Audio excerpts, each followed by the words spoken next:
오늘 오후 예배 말씀 창세기 21장 8절에서 21절 말씀을 중심으로 이삭을 희롱하는 이스마엘이라는 제목으로 말씀을 드리려고 합니다.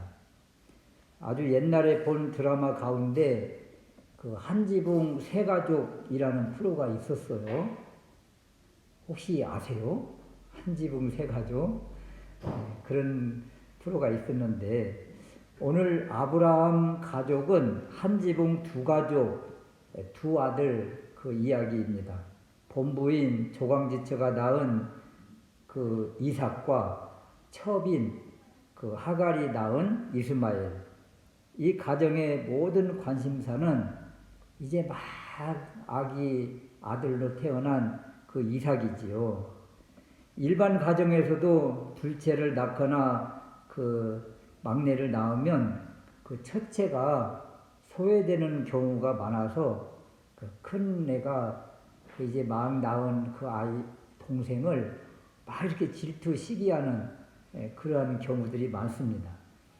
우리도 딸과 아들 나이 차가 5년 5살인데 그 아들 막 낳고 우리가 막 아들한테만 막 이렇게 했더니 아이가 질투가 났는지 시기가 났는지 그 동생, 그 어린 동생을 막 이렇게 때리려고 그러더라고요.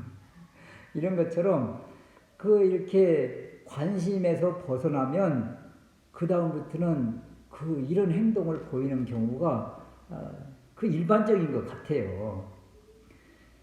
이런 모습이 아브라함 가정에서도 나타납니다. 그 하갈의 아들 이스마엘이 사라의 아들 이삭을 희롱하더라. 이 모습을 하필이면 또 사라에게 딱 걸린 거예요. 그래서 결국 이 사건으로 인해서 하갈과 이스마엘이 쫓겨나는 그 안타까운 모습이 오늘 본문의 말씀입니다. 이 사건에서 오늘날 우리에게 주시는 메시지가 무엇인가 이런 것인데요. 첫 번째, 이삭과 이스마엘은 무엇을 상징하는가 이런 거예요. 이삭 이야기를 할 때 이삭을 믿음의 아들이다, 또 약속의 아들이다 이렇게 이야기합니다. 믿음의 아들, 약속의 아들. 이렇게 믿음 안으로 하나님의 자녀가 되어서 이렇게 들어오면 어떻게 해야 되는가 이런 거죠. 아들이 태어나면 어떻게 해야 되는가. 8절 말씀에 보니까 아이가 자라매 자랐다고 그러잖아요. 또 젖을 떼고 이삭의 젖을 떼는 날, 이 젖을 떼고 젖을 뗐다 이 말을 계속 반복적으로 두 번이나 연속으로 이렇게 기록을 하잖아요. 젖을 뗐다는 거예요. 젖을 뗄 정도로 그 어린아이 핏덩이가 이만큼 컸다. 이것을 보여주고 있는 거죠. 이런 것처럼 믿음의 자녀들은 어떻게 해야 되는가? 이렇게 자라야 된다는 겁니다. 자라야 된다. 어린아이 그대로 있으면 부모의 근심이 얼마나 큽니까? 그래서 믿음 안으로 들어오면 그 다음부터는 믿음이 성숙되고 성장되고 자라야 된다.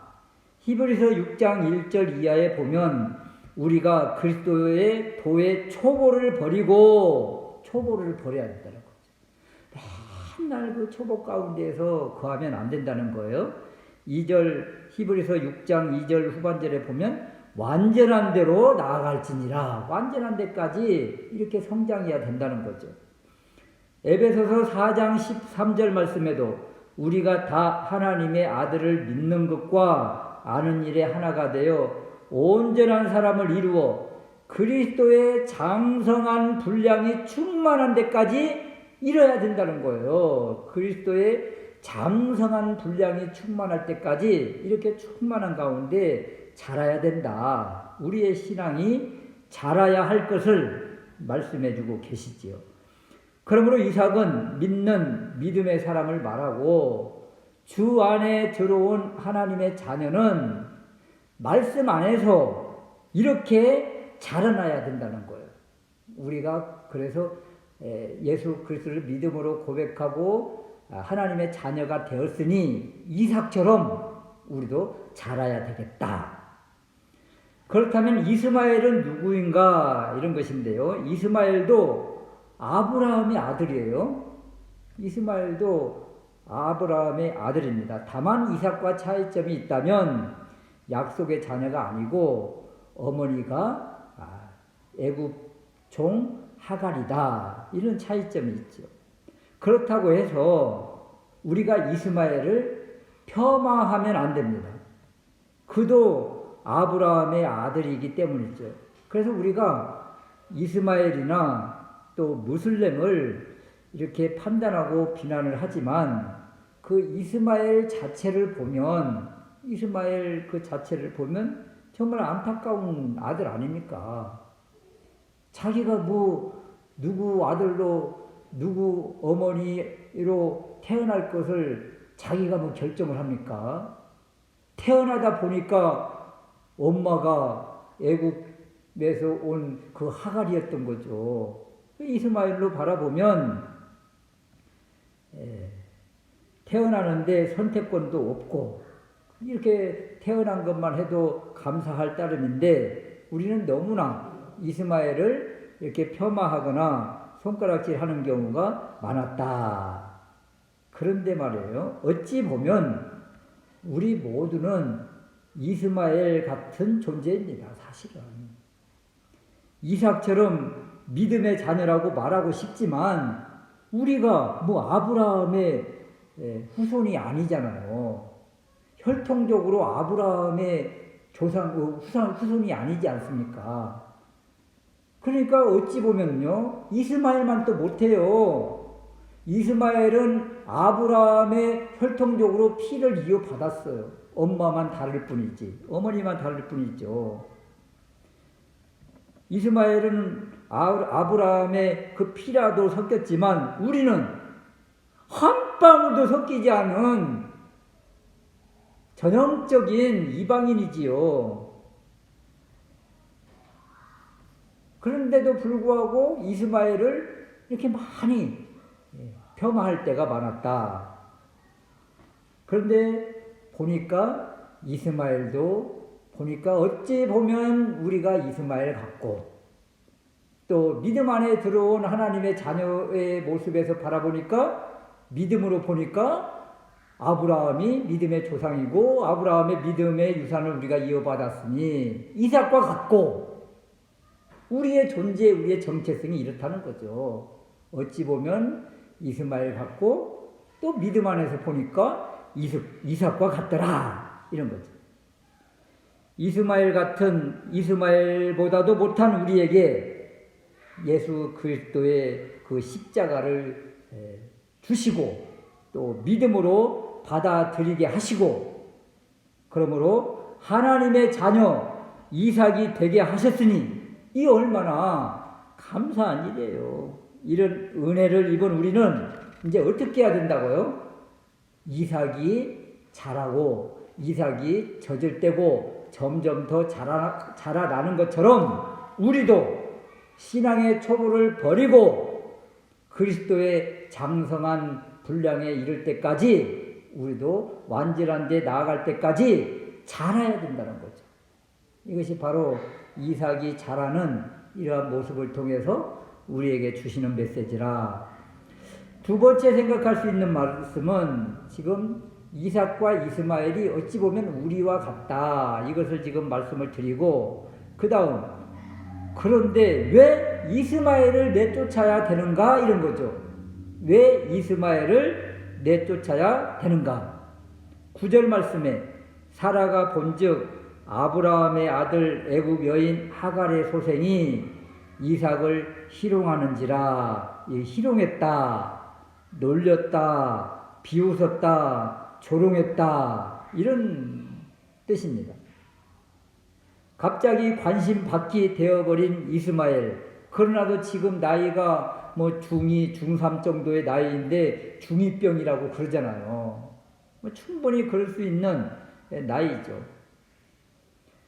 그렇다고 해서 이스마엘이 정말 여기 말씀처럼 자기가 아무리 소외되고 그렇다고 이 집의 복덩이 이삭을 해코지를 하려고 했을까?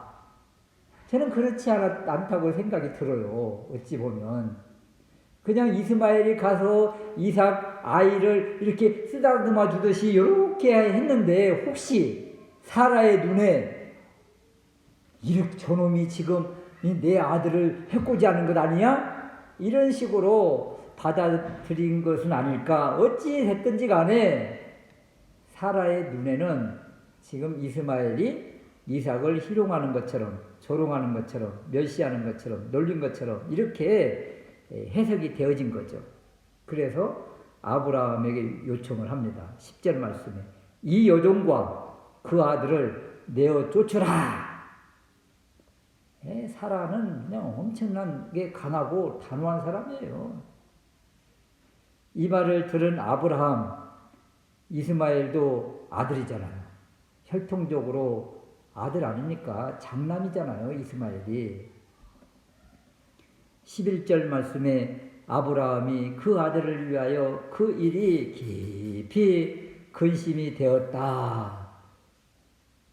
갈등이 되죠.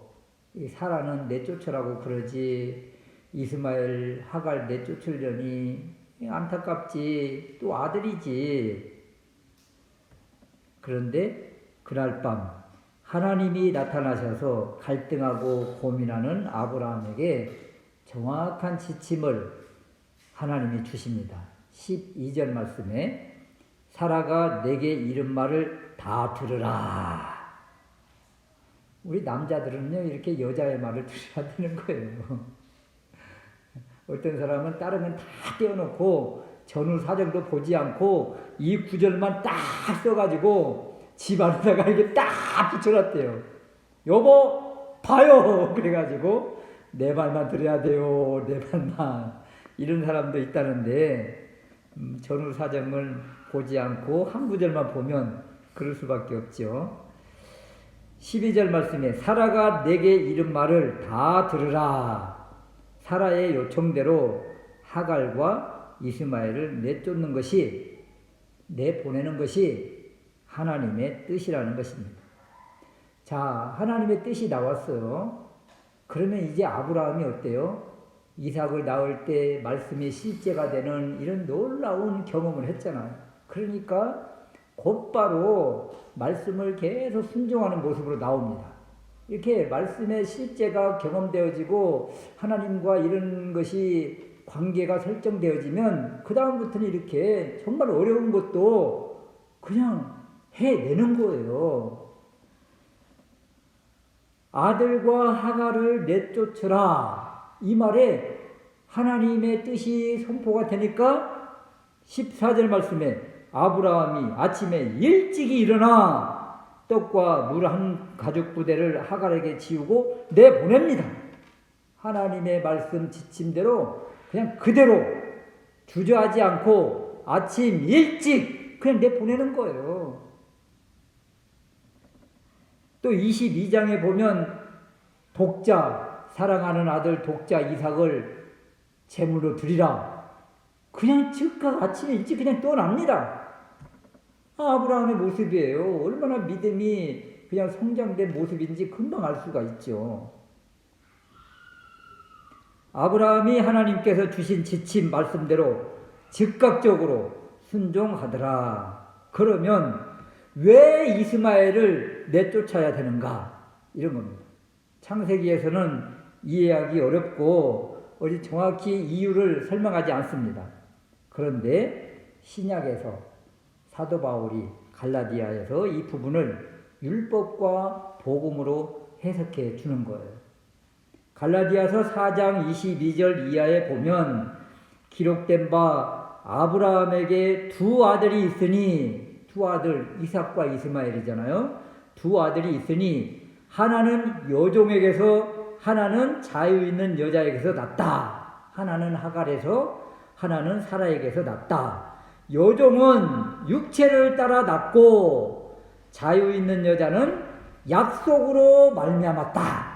좀 정확하게 갈라디아서에서 이 이스마엘과 이삭에 대해서 설명을 해주는 거예요.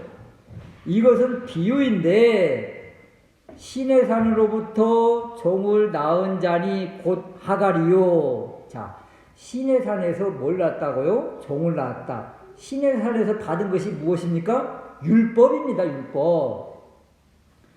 예루살렘은 자유자니 곧 우리 어머니라. 갈라디아서 4장 29절 말씀에 육체를 따라 난 자가 성령을 따라 난 자를 박해했다.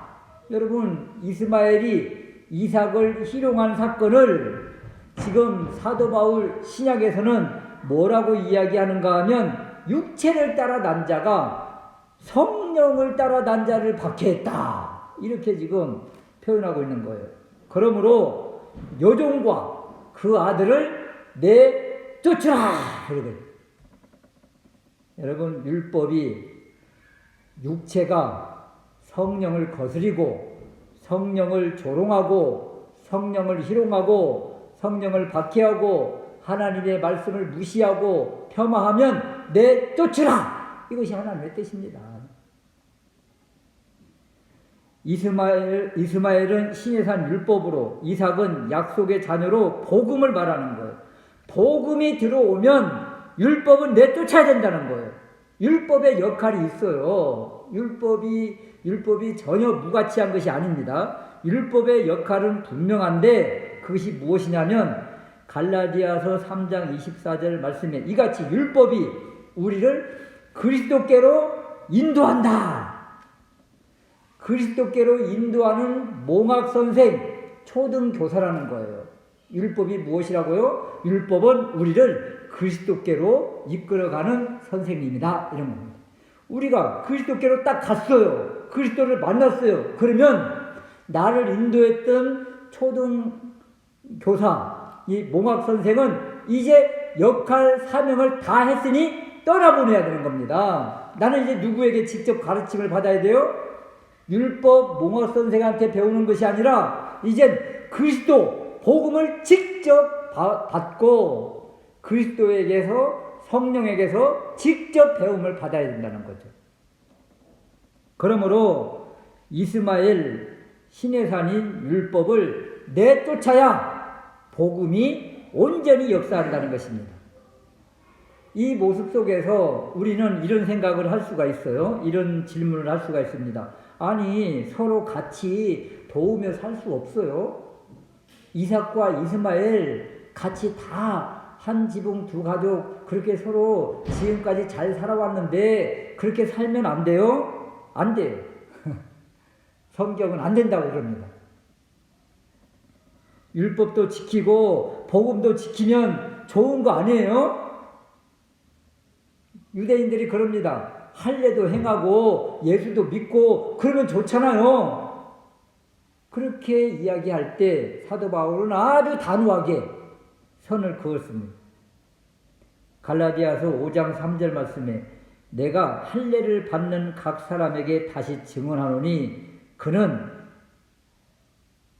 누구냐면요, 율법도 지키고 복음도 지키고 이삭과 이스마엘이 어와둥둥 내 사랑아 하면서 같이 화목하며 행복하게 잘 살면 좋지 않습니까? 이렇게 말하는 사람들을 향해서 율법 전체를 행할 의무를 가진 자입니다.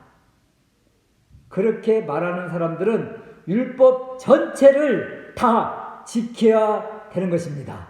그러는 거예요. 여기에서 한 개라도 걸리면 어떻게 돼요? 그 사람은 사망입니다. 사망. 율법 안에서 의롭다함을 얻으려 하는 너희는 율법을 전체를 다 지키려고 하고 율법도 좋고 복음도 좋고 이스마엘, 이삭 같이 행복하게 살면 좋지요. 이렇게 하는 사람들은 그리스도에게서 끊어지고 은혜에서 떨어진 자가 됩니다. 율법과 같이 멍에를 매면서 한번 살아보겠다고요? 율법 전체를 행하고 하나라도 범하면 죄인이 되는데 여러분 감당할 수 있으시겠습니까? 감당하려고 몸부림치면 몸부림칠수록 사도 바울이 해봤습니다. 그러면서 어떤 고백을 하던가요? 오호라 나는 공고한 사람이로다. 이 사망의 몸에서 누가 나를 건져내랴? 살 수 없다는 거예요. 그래서 율법을 내쫓고 복음, 예수님을 붙잡아야 살 길이 열린다는 것입니다. 율법 요종 하갈과 이스마엘을 내쫓는데 주저하면 안 된다는 거예요. 아브라함이 단호하게 즉각적으로 순종한 것은 바로 사도 바울의 이 메시지를 이해하지 않았을까? 하나님의 뜻을 이제 받아들이지 않았을까?